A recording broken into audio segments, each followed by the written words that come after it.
জুলাই গণঅভ্যুত্থানে মানবতা বিরোধী অপরাধের মামলায় কার্যক্রম নিষিদ্ধ আওয়ামী লীগের সাধারণ সম্পাদক ওবায়দুল কাদের সহ যুবলীগ ছাত্রলীগের 7 শীর্ষ নেতার বিরুদ্ধে যুক্তিতর্ক শুরু হবে আজ। আন্তর্জাতিক অপরাধ ট্রাইব্যুনাল 2 এর বিচারিক প্যানেলে এই যুক্তি উপস্থাপন করা হবে।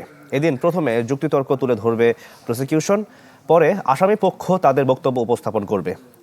বাংলা কিউআর যেখানে নগদ পেমেন্ট সেখানে সারা দেশে 10 লাখেরও বেশি মার্চেন্টে নগদে পেমেন্ট করুন খুব সহজে। এই মামলায় ওবায়দুল কাদের ছাড়া অন্য আসামিরা হলেন আওয়ামী লীগের যুগ্ম সাধারণ সম্পাদক আ.ফ.ম.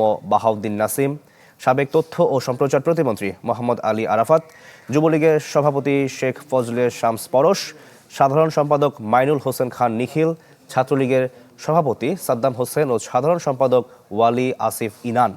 আসামিরা সবাই পলাতক। এ বছরের 22 জানুয়ারি 7 আসামির বিরুদ্ধে অভিযোগ গঠনের মাধ্যমে বিচার শুরুর আদেশ দেন ট্রাইব্যুনাল 2। গত 2 আগস্ট এই মামলায় সাক্ষ্য গ্রহণ পর্ব শেষ হয়। এই মামলায় তদন্ত কর্মকর্তা সহ 28 সাক্ষী সাক্ষ্য দিয়েছেন।